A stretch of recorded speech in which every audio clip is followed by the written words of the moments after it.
आपको एक बात और याद दिलाना चाहेंगे, हम लोग अपने घर पे हैंड पंप से पानी निकाल कर पीते हैं।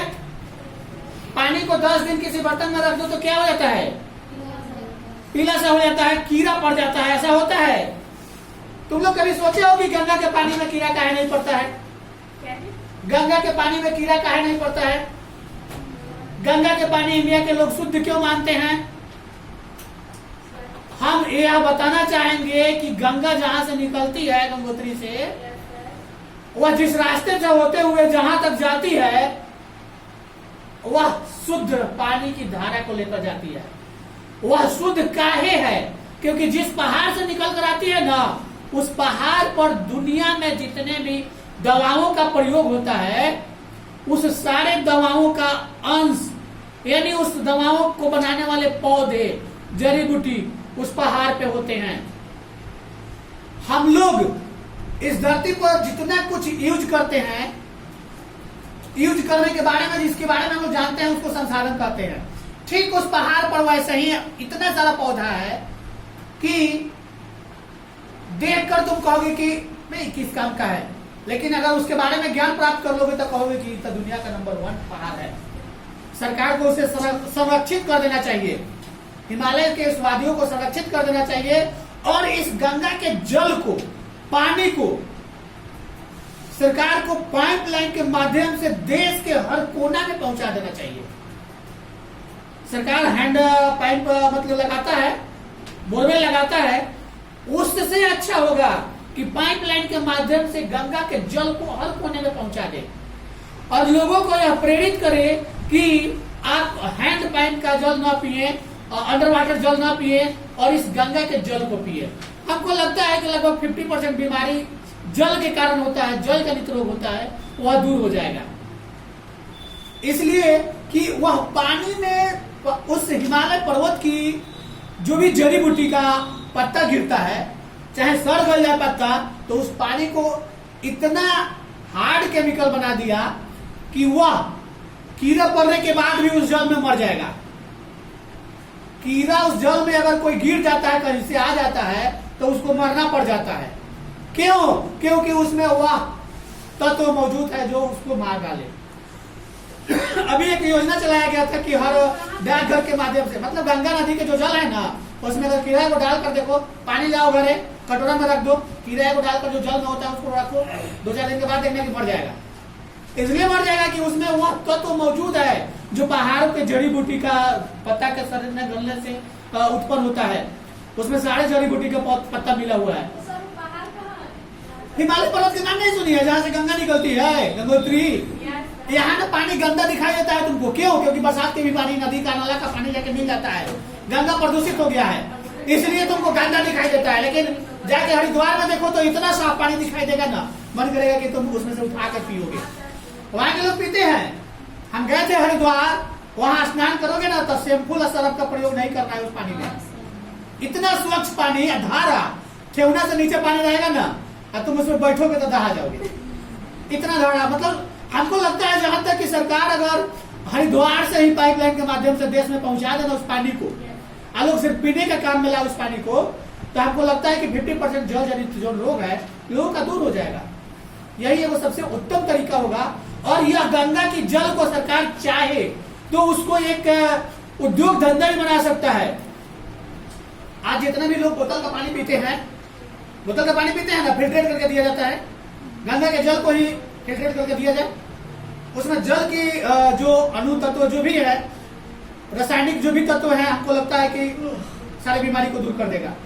और सरकार इसको उद्योग धंधा बनाकर विदेशों को बेच सकता है, अच्छा पैसा कमा सकता है गंगा के जल को बेचकर।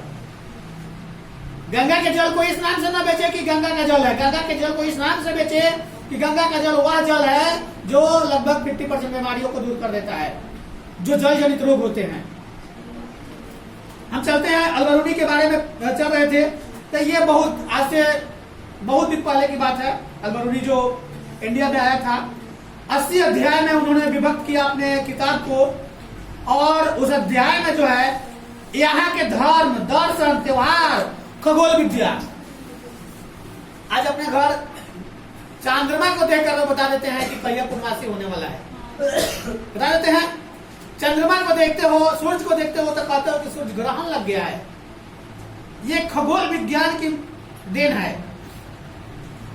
यहाँ परंपरा रीति रिवाज, परंपरा रीति रिवाज क्या है? हम लोग हिंदू धर्म में होते हुए परंपरा रीति रिवाज में बंधे हुए हैं। हम लोग अपने कुल देवता को मानते हैं। हम लोग अपने घर जिस तरह का गति होता है करते हैं, पूजा पाठ रहते हैं। हम लोग के यहाँ मूर्ति पूजा होता है। हम लोग समाज में बंधे हुए रहते हैं। समाज में कोई गलती करता है तो समाज बैठकर पंचायत करता है, दंड देता है। ऐसा हम लोग के यहाँ है। हम लोग का जो धर्म है, दर्शन है, त्योहार है, खगोल विद्या हम लोग के पास है। हम लोग उसका सही प्रयोग करते हैं। माप तोल का भी सही प्रयोग करते हैं। देखते हो हम लोग कुछ आसपास पड़ोस के कोई आता है, कहता है कि ये चाहिए, तो हम लोग किसी बर्तन से माप कर दे देते हैं। वो भी लेकर आता है तो बर्तन से माप कर दे देता है। हम लोग के पास इतना ज्ञान है कि अपने एक दूसरे को माप तोल की गति में चला सकते हैं। उसने जाति प्रथा का भी वर्णन किया था। आज हम लोग के यहाँ जाति प्रथा एक तरह से समझो कि क्या बन गया है, अभिशाप बन गया है। हम लोग जाति में तो बंधे हुए हैं, लेकिन जाति में बंधे होने के कारण इंसानियत को भूल जाते हैं। हम लोग जात का नाम लेकर इंसानियत को भूल जाते हैं। जाति के जगह इंसानियत जाति होता ना, शायद धरती पर किसी को कष्ट नहीं होता। इसका वर्णन अलवरुणी किया था। वर्ण व्यवस्था को प्रकाश डाला था। ब्राह्मण के जीवन का भी उल्लेख किया था। जाति के भी अनुष्ठान किया था। रीति रिवाज का भी वर्णन किया था। भारतीय स्त्री का वर्णन 69वें अध्याय में उन्होंने किया था। अब यहाँ अगर तुम किसी देश में जाओगे तो वहाँ कैसे लोग रहते हैं, कैसे खाते हैं, कैसे जाति में बटे हुए हैं, कैसे धर्म में बटे हुए हैं, सब जानोगे। तो वो किताब में वर्णन किया था और बाधा भी बताया था। क्या धार्मिक पक्षपात को लेकर झगड़ा हो जाता है अपने इंडिया में। विदेशी हिंदू, यानी विदेशी को हिंदू क्या कहते हैं? मलेच्छ कहते हैं। हिंदू लोग विदेशी को मलेच्छ इसलिए कहते हैं, हम लोग रोज जगह स्नान करते हैं। हम लोग 4 दिन 5 दिन 10 दिन पर स्नान करते हैं, क्योंकि पानी की कमी है। स्नान करना मुश्किल है। अपने यहाँ तो पानी की कमी है नहीं, लेकिन हम लोग सही प्रयोग नहीं करते हैं। आचार विचार, रीति रिवाज, भेदभाव, सबका विचार एक नहीं है। सबका विचार एक नहीं है। एक बात बता दें, अगर तुम दुकान पे जाओ कोई किताब खरीदने, किताब फटा होगा तो दुकान का कहेगा, दुकानदार क्या कहेगा? चलो इसको कुछ कमे में देकर दे छुड़ाया जाए। लेकिन अपने यहाँ का एक व्यक्ति विदेश गया था, जिस किताब को पसंद किया ना, वह दुकानदार उस किताब को नहीं दिया। बोला कि माफ कीजिए, मैं इस किताब को आपको नहीं दे सकता हूँ। हाँ, आप हमें कुछ समय देंगे तो हम इसका दूसरी प्रति नया मंगा सकते हैं। तो कारण पूछा कि हमें तो पसंद यही है, पुराने वाली।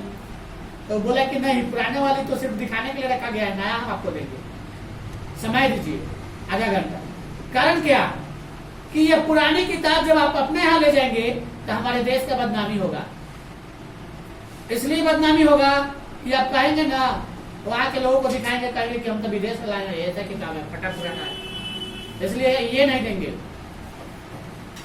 अपने यहाँ का एक अनपढ़ बच्चा सोनपुर मेला में समोसा बेच रहा था। एक विदेशी आया, वो बच्चा ये नहीं जानता था कि डॉलर और रुपया में क्या अंतर है। बच्चा इतना जानता था कि 2 समोसा का 10 रुपया हुआ। उसने बोला कि 10, मतलब उसको इतना जानता था कि 10 बोलेंगे तो 10 दे देगा पार्टी, विदेशी यात्री 10 दे देगा। तो उस 10 को 10,000 समझ गया। और वो डॉलर जो रुपया था, डॉलर, उस बच्चे को भी नहीं पता चला कि 10 रुपया है कि 10,000 है। तब तक पढ़े लिखे व्यक्ति सामने आ गए, बोले कि बच्चा को कोई पता नहीं है कि 10 रुपया और 10,000 में क्या अंतर है। 10,000 रुपया दिया जाता तो उसको बच्चा को अंतर आ जाता, लेकिन डॉलर में था। अब डॉलर को कोई अगर $100 दे देता है तो एक बड़ा कितना हो जाएगा? 8,000 रुपया हो जाएगा। $100 8,000 हो जाएगा कि नहीं? तो इस तरह से वह बच्चा को बगल वाला समझाया और बोला कि उसको इंग्लिश में समझाया अंग्रेज को कि ये डॉलर और रुपया अंतर होता है। और इंडियन रुपीज उसके पास में जो था देखा, 10 रुपीज निकाल कर दिया। तो अगर किसी बच्चे को पता होता है कि डॉलर और रुपया में अंतर होता है तो 10 रुपया लेता। कहते 10,000 10 की जगह जा रहा था। तो ये ज्ञान के कारण ऐसा होता है। अगर तुम अभी नेपाल में जाओगे तो अपने रुपया और वहां का रुपया का अंतर आ जाता है। हम बता दें कि महमूद द्वारा भारत का विजय जब हुआ था तो उस समय का भी वर्णन इसमें किया गया है। हिंदू का आत्म गौरव और विदेशी वस्तु से घृणा। जैसे यहाँ वेद पुराण गीता पतंजलि मनुस्मृति अध्ययन किया जाता है और उसके मार्ग पर लोगों को चलने के लिए प्रेरित किया जाता है। लेकिन वे लोग नहीं चलते हैं मार्ग पर। हम लोग मार्ग पर चलते हैं तो बहुत कुछ पाते हैं। शाम को किसी ने पौधा काटा है? वेद के अनुसार हम बोला जाता है कि सोए हुए को जगाया नहीं जाता है, दिन में काटा जाता है। मानता नहीं है, लेकिन रात को तो बहुत कम काटा जाता है अपने यहाँ। यहाँ पे बता दें कि एक तुलसी का पत्ता तोड़ना होगा तो रात में लोग नहीं तोड़ते हैं, और दिन में भी तोड़ते हैं तो पहले ताली बजाते हैं, यानी उसको जगाते हैं उसके बाद तोड़ते हैं।